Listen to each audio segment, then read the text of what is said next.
नमस्कार। आज हामी एउटा अ, साँच्चै नै ठूलो घोषणाबारे कुरा गर्दैछौँ।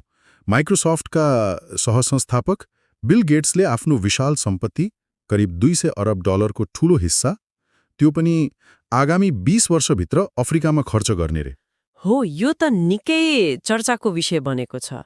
बीबीसी समाचारमा आएको यो खबरले धेरै तरङ्ग ल्याएको छ। हो, आज हामी यसको अलिक गहिरो तहमा पुगेर कुरा गरौँ न त। यसको मतलब के हो, कस्तो असर पर्ला, होइन? हुन्छ। सुरुमा त गेट्सको खास सन्देश के देखिन्छ? उहाँले इथियोपियामा त्यो अफ्रिकी सङ्घको मुख्यालयमा बोल्नुभएको थियो नि। उहाँको मुख्य जोड चाहिँ स्वास्थ्य र शिक्षामा देखिन्छ। मतलब यसै मार्फत मानव क्षमता बढाएर अफ्रिकाका हरेक देशलाई समृद्ध बनाउन सकिन्छ भन्ने उहाँको विश्वास जस्तो छ। तर $200 अरब, यो त सानो रकम होइन नि? होइन, बिल्कुलै होइन। यो निकै ठूलो प्रतिबद्धता हो। अनि अर्को महत्त्वपूर्ण कुरा के छ भने उहाँले आफ्नो फाउन्डेसन सन् 2045 सम्ममा बन्द गर्ने योजना पनि बनाउनु भएको छ। फाउन्डेसनले बन्द गर्ने? होला, त्यो दान गरिसक्ने। उहाँले आफै भन्नुभएको छ, मैले हालसालै मेरो सम्पत्ति आगामी 20 वर्षमा दान गर्ने प्रतिबद्धता जनाएको छु। त्यसको अधिकांश रकम यहाँ अफ्रिकामा चुनौतीहरू सामना गर्न मद्दत गर्न खर्च गरिनेछ। यो 20 वर्षको समय सीमाले पनि केही सङ्केत गर्छ है। हो, पक्कै पनि। अनि यसलाई मोजाम्बिककी पूर्व प्रथम महिला ग्रासुमासेलले पनि स्वागत गर्नुभएको रहेछ, सङ्कटको घडीमा आएको भनेर। यसको पछाडि त्यो अमेरिकाको सहायता कटौतीको कुरा पनि जोडिएको थियो कि कतै? स्रोतमा त त्यस्तो सङ्केत देखिन्छ। खै, त्यो एउटा कोण हुन सक्छ, किनभने त्यो ट्रम्प प्रशासनको बेला अमेरिका फर्स्ट नीतिले गर्दा HIV एड्स जस्ता कार्यक्रममा असर परेको थियो नि। हो। तर जे होस्, गेट्स फाउन्डेसनको अहिलेको मुख्य ध्यान चाहिँ प्राथमिक स्वास्थ्य सेवामै छ।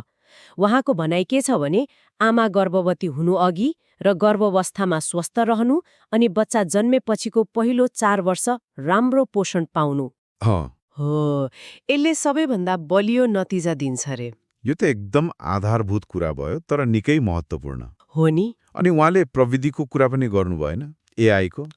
कृत्रिम बौद्धिकता। उहाँले अफ्रिकी युवाहरूलाई नै आह्वान गर्नुभएको छ कि AI लाई कसरी अफ्रिकाकै हितमा प्रयोग गर्न सकिन्छ भन्न सोच्न। कस्तो उदाहरण दिनुभयो? उहाँले भन्नुभयो नि, जसरी मोबाइल फोनले अफ्रिकामा ब्याङ्किङमा क्रान्ति ल्यायो। हो, एम-पेसा जस्ता। हो, त्यस्तै AI ले अब स्वास्थ्य सेवामा गर्नुपर्छ भन्नु उहाँको तर्क छ। रुवान्डामा त्यो AI सक्षम अल्ट्रासाउन्ड प्रयोग गरेर जोखिमयुक्त गर्भ पहिचान गरिरहेको उदाहरण पनि दिनुभयो।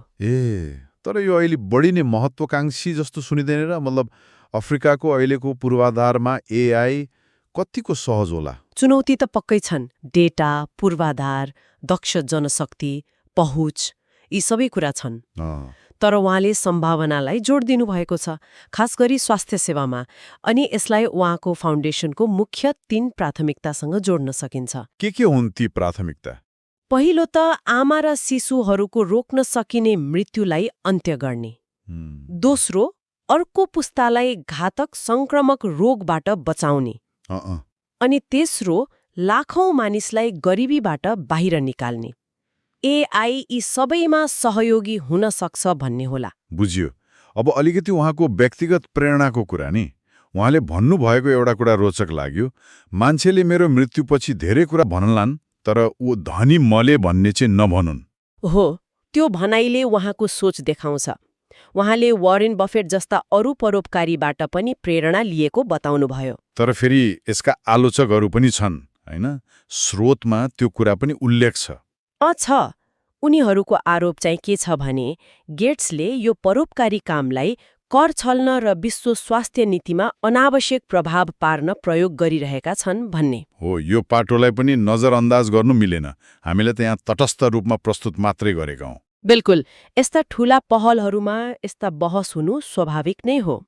संक्षेपमा भन्दा यो अफ्रिकाको स्वास्थ्य, शिक्षा, गरिबी निवारणमा केन्द्रित एउटा अभूतपूर्व लगानी हो, प्रविधिको प्रयोग सहित हो। यसले कस्तो प्रभाव पार्छ त्यो त अब आउने 20 वर्षमा देखिँदै जाला। तर यसले महादेशको विकासमा ठूलो तरङ्ग ल्याउने सम्भावना चाहिँ पक्कै छ। निश्चय पनि। र यसले हामीलाई एउटा महत्त्वपूर्ण प्रश्न सोच्न बाध्य बनाउँछ। के होला? जब यो 200 अरब डलरको लगानी सकिन्छ 20 वर्षपछि अनि फाउन्डेसन पनि बन्द हुन्छ, त्यसपछि के? मतलब यसको दिगोपना कसरी सुनिश्चित गर्ने? अफ्रिकाभित्रै अहिलेदेखि कस्ता प्रणाली, कस्ता संरचना बनाउनु पर्ला ताकि यो सहायता रोकिएपछि पनि प्रगति नरोकियोस्? यो साँच्चै गम्भीर प्रश्न हो नि, होइन? हो, यो एकदमै विचारणीय प्रश्न हो। यसको जवाफ खोज्नु नै अबको चुनौती हो।